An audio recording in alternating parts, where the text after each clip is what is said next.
So when you do an intro, there are certain people you can intro and you got to say the background or, a little bit about them. But then you cross over to another plateau of people when you can only say one name. And everybody knows who it is, you know what I'm saying? It's just one name. You ain't got to say the last name. You say the first name. And people know, Monique. Ain't no Monique who? It's just Monique. How you doing? Hi, baby. How you doing, Ryan? You look wonderful. Thank you, baby. I feel amazing. You look amazing. Thank you, Shout out to Sid the Kid in the building over there. My guy Sid. You know what? We're just going to go straight through. Go straight through. We're going to go straight through. I saw my program director. He's running around here. Did he get you water and stuff? Yes, Derek took real good care Derek of us. took care of you? Yes, he did. Okay, got to make sure because, No, actually, Big Ray Ray did. Big Ray Ray? Big Ray Ray. Big Ray Ray came out and took care of us. So He took care I of want you? to give Big Ray Ray his credit. Give him his props. Yes. Get me into the mindset of where you are getting ready for this special. Like, mentally, where are you? That's a great question. You know how I do, baby. You know how your boy do. You know I'm going to come with no softball. I got to come with that curve. I'll say this humbly. Yeah. I've been doing it for over 30 years. Mm-hmm. So you know how when the big game comes, Right. you've been doing it for so long. Right. You're prepared. Mm-hmm. And I say that humbly. Yeah. Because you've walked on so many stages and you've done it so many times. Mm-hmm. So in this moment, it's what they say when preparation meets luck. Is that what they say? Opportunity, baby. Okay. I don't know the slick sayings, but preparation meets opportunity. You ready? It's right there. That's all you need to know. Right there. Yeah. So walk us back, because I think one of the things when everything was coming about and people had this to say and that to say, and so why don't just Monique just take it? Yes. That's a lot. Why can't she just take? The one thing I learned from all of it, and I don't even think I even has shared it with my audience, it's about really, really knowing your worth and saying to hell with what other people are telling you, you know what you are worth. Yes. Yes. I remember this was years ago, and I would always say, I know my worth, I know my worth, I know my worth. Right. And I remember when we were doing the BET deal, right? And the first number they came back with, I was like, hey, okay, sign it. Right. And my husband said, Mama, it's not time. And I'm like, he said, if you know your worth, walk away. Right. So I had to walk out the room, right? Mm-hmm. I came back, there was another number. I said, sign it. Right. He said, Mama, you said you know your worth. Walk out the room. By the time we signed that deal, it was 3 times what they first came in at. Right. So when you say you know your worth, sometimes you got to step back. Yeah. Because when those numbers are funny and they're not right, you've got to step back, even if it means it put you in a crunch. Yeah. Even if it means to put you in a position where it's like, okay, you're back up against the wall. You still got to believe in knowing your worth, and it's going to work out. Yeah, my agent, may he rest in peace, Norm Schrut said, are you willing to walk away? Yes. That was always, when we would go through negotiations for radio deals or whatever, he was like, okay, are you willing to walk away? Yes. And that was the moment that I had to realize, okay, what am I really trying to do? Am I willing to stay? Because you start thinking about the family and what I got to do and obligations and commitments. But, are you willing to walk away? And you were willing to do that. Well, I think that's where the trick comes in, because we do start thinking about the obligation and the family. But when you start thinking about just in the moment, right? As my husband said, he said, Mama, you're only going to eat in the moment. Mm-hmm. We have to think down the road. You got to think all the way through the journey. So sometimes you have to walk away. Sometimes you have to say no to get the yes that you really want, and be okay with that. It's like you can't have lobster and steak. Mm-hmm. It might be oodles and noodles and tuna fish. Right. But you're not starving. Right. Until you can say, listen, this is what I'm asking for, and I'm okay with you saying no, but I'm going to have to say no as well, and be okay with that. Who do you think is funny right now? Who makes you laugh? Me, damn it, no. I knew you was going to say that, but I'm saying when we all scroll and we look at things, you're like, oh, you know what? The old school still makes me laugh. Okay. I watched Bernie Mac the other day. Yeah. I watched Richard Pryor. I watched Eddie Murphy. it's the old school for me Mm-hmm. that makes me laugh, because it was those cats that were storytellers. They were Right. they were fearless. They wasn't worrying about being politically correct. They was just worrying about using their gift. So I watch them and I appreciate them, because now comedy's become something different. It's become, I can't put my finger on it, but it's become something different. I watch the ones that said, give me a microphone, a stool, and some warm water and an audience, and let's go. Right. That's all you need. That's it. For me. Right. That's the old school comedy. That's the you walk out on stage and let's go. You know, you don't walk out on stage with fire tricks and dancers, and you just walk out on stage and say, let's go. Microphone and audience. I just remember, back in the day, the Comedy Act on A Street. Come on, baby. With Gary and Michael. Yes. And being in the back of those rooms, I mean, and watching that kind of just the camaraderie amongst the comedians. It wasn't, everybody just wanted everybody to win. Yes. And I think today what's happening is, with comedy, you can give 60 seconds on that little computer. Right. And be extremely funny. But you got to take 60 seconds and turn it into 60 minutes. Right. And that sometimes it takes years to do. So what's happening is, if you have 10 million followers, but you have 60 seconds, you're going to sell out an arena. You're going to sell it out. But the audience will soon know after 60 seconds. And be like, and now what? And right. So I think that's what's happening with comedy, and we've gotten into a rush. Okay. Everybody want to be the headliner and be the star, instead of, Ryan, we went through the ranks. That's right. We got in our cars. We drove across this country to make $75, not to have no money by the time you got home, right? That's right. So I think if that came back, Yeah. the magic of it would come back. Wow. Monique is in the studio, of course.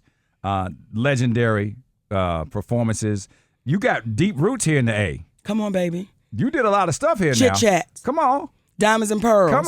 Come on, Ryan. Okay, baby. You know I've You been got on the roots in this ground. thing. You Yes, got roots in indeed. this thing. I remember doing Uptown Comedy Club every Thanksgiving weekend. Do you hear me? I remember my mother packing my Thanksgiving meal. We put it in plastic Tupperware containers. Right. I took it on the plane. I came here. Thursday night was the first show. 2 Thursday, Yeah. 3 Friday, 3 Saturday, and 2 Sunday. Right. Gary made his money, baby, Gary- didn't he? Didn't he make it? And Gary. Didn't he? Yep. Didn't he make that money? for Okay. real. Yeah. I didn't get all of mine, but that's all right. That's all right. I let the past go, Ryan. When you think about all of this stuff that is, sometimes you go to Twitter Yes. and you go to Instagram and you see Monique is trending. Sometimes it's great. Mm-hmm. Sometimes it's fooly wang when it comes to, What did you call it? fooly wang. Fooly wang. I love it, baby. Sometimes it be fooly. It be like, wait, what's going on? What's happening? What's all this about? But you have never. One thing about you and Sydney and I and you, we've had conversations. I've come to you when I've been wrong. Mm-hmm. I come to this radio and say, I was wrong about that. Other people, not so much. Yes. But we've had a conversation. I think our relationship, which goes back all those 30 years, Yes. kind of stood the test of time with that. But with some of the things that have been going on with other people in this comedy realm, did you ever feel like maybe it was going too far? Or were you saying, like, this is what I believe and this is what I'm going to stand in when it comes to the whole? This is what I believe. Yes. And this is what I'm going to stand in. That was it. There was never any wavering, any flinching. This is what I believe, and this is what I'm going to stand in. And I think what happens a lot of times, you have bullies in this business. And the bullies are so used to being bullies, they don't understand when somebody bite back. Right. Not bark back, they bite back. Right. So let that be a lesson to all the bullies. May it be in comedy, may it be in wherever. You never know who you step into. You never know. That's why the rule is never mess with nobody that's not messing with you, because you never know who you messing with. Okay, then. Okay, I'm from the Congo. Never mess with nobody who's not messing with you, because you might not know who you messing with. Who you messing with. And that's people say, oh, you think you're going too far? Listen, if you choose to slap me in my face, Right. that was your choice. If I choose to cock my hand back and bang you in your mouth and knock your teeth out, Right. that was my choice. Right. But because you slapped me first, You started it. come on now, Ryan. Yeah. Okay, that's it. You started it. That's it. That's all. That's it. That's all. If you ring my bell, I'm gonna let you in. And for the special, Yes. I mean, that is tradition where it's going to be at, Yes. Rialto is. Yes. You know, I used to watch Bruce Lee movies in there. Come on now. The floor used to be sticky.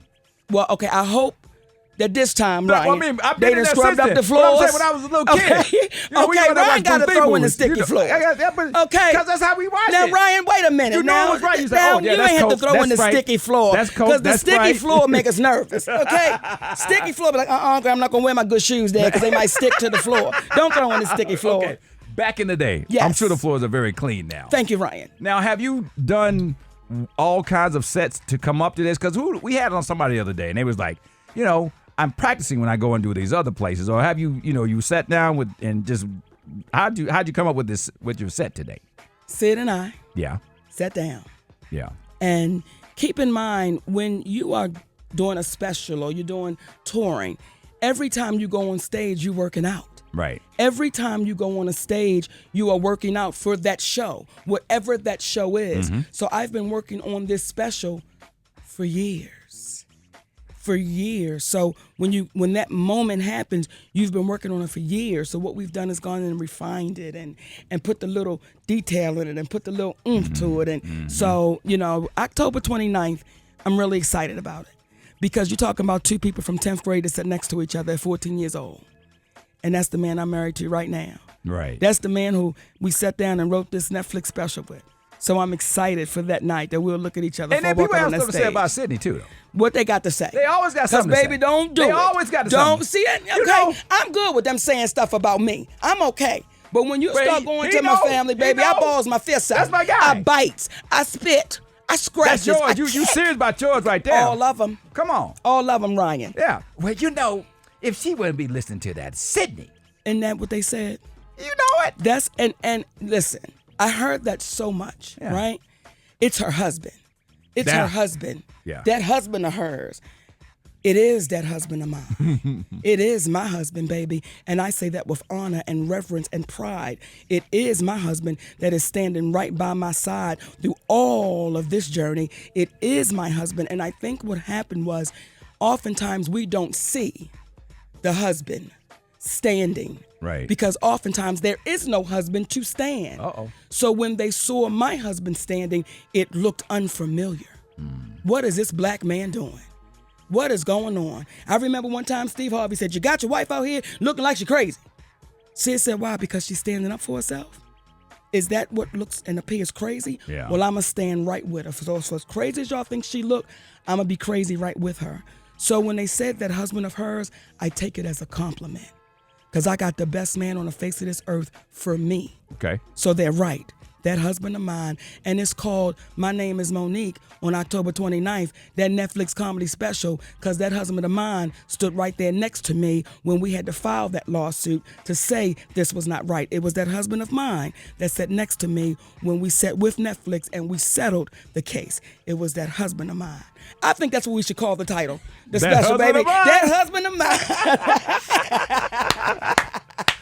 How did the relationship with you and 50 come about? Because he's been teasing little things and all. Because I've tagged one of the posts. I was like, could she be one of the moms on one of these shows? And what'd I do? 50 Cent Yeah, came to a comedy show, right. the Super Bowl show in LA, right? I'd only met him one time, and that's when he came to the set of The Parkers, Okay. when he and Vivica were dating. But we just met in passing. Right. Hey, brother, hey, how you doing? We kept going. He came that night to the show, and he was sitting up front, as well as Floyd was sitting up front. There were like 20 seats in between them, but they were nonetheless up front. And I just started doing what I do. And he and I connected, and we locked in. And we just had some real conversation while I was on stage with a microphone in my hand in front of all of those people. So that night show done, didn't talk, didn't see him after the show.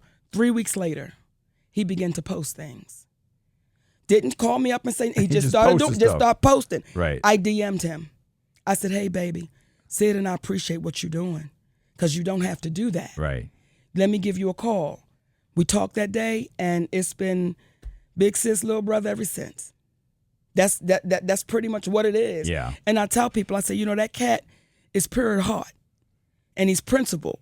He's simply principled. If you heard him say that time, I don't want no problem. Right. But if you want a problem, Right. now we got a problem. And then people say, oh, no, we got a problem. Well, he's a principal cat. That's it. And with BMF, baby, when they brought me into that to do that guest starring role, it was just incredible. It was incredible because when you walk up on that set and you are working or playing with the young man whose daddy was the daddy. Right. And this young man got him down packed. And Da Vinci, like those brothers, are awesome. So just to be a part of that and see what 50 Cent is doing, he is walking the walk. He ain't just talking it. Right. That brother's walking it and putting people in positions where normally those opportunities wouldn't be available. I'm glad you say that because I see a lot of people who've been very successful. They don't turn down checks. Like who, Ryan? Okay, you know, I like to call their names. Call their names. Who do you see like that, Ryan? I think there are a lot of comedians that do that. I think when you look at what Oprah's done with Dr. Phil and with Dr. Oz and what she tried to do with Iyanla before Iyanla pissed her off and she shunned her, there haven't been a lot of people that have extended. I just believe that if you're good, you should go ahead and try to build the empire upon the umbrella as opposed to here's another one for me, here's another one for me, here's another one for me, here's another one for me. Like, okay, we get it. Mm-hmm. Is the entertainment industry full of character flaws? Because most of the stuff seems to be based on people not having good character. I think that's unfair to put it on the entertainment industry. Okay. I just think that's the world we live in. Right. And some people just happen to be entertainers. But we've been conditioned to be that way. Traditionally, that's the way it's been. Yes, I got mine, you got yours to get. Right. You know, I've been privileged to sit with some of the greatest entertainers ever. And I can remember talking with Ashford and Simpson, right? And they said, Monique, back when we were coming up, if one made it, everybody ate. If one got on, everybody ate. Mm-hmm. Well, somewhere along the line that changed because the checks start getting bigger. Everything started looking grander. And it's like, we'll give it to you, but we can't give it to them. Right. So then I think the fear set in where I can't pull you along, Ryan, because it's just for me. And I don't want to mess with my check. So we lost that fearlessness to say, listen, this is who I bring with me. If you can't have him, I'm cool in the gang. Right. I'll go to the next. Yeah. Well, I know you got a heart out. You waited for me. I love you for that. Thank you, baby. Because somebody said, get food for everybody. In this Atlanta traffic, that was the stupidest idea ever. But I appreciate you. Thank you, brother. I love and respect you and Sydney. And I look forward. Now, I don't know if it's going to be in the corner, back in the back, because I learned about these specials. If you're late, they will lock the doors on you. Yes. And I've been telling my every beautiful winner. people. I've been telling every winner. Sugar. Tell them, Monique. Sugar. If you are not there by the time the show starts, you can kick, you can bang, you can even cuss. That might get my attention. If somebody out front kicking, cussing, and banging, I might say, okay. But because it's a live taping, It is what it is, baby. So I'm asking everybody to please get there 30 minutes ahead of time. I've been telling just them an to hour. be sure.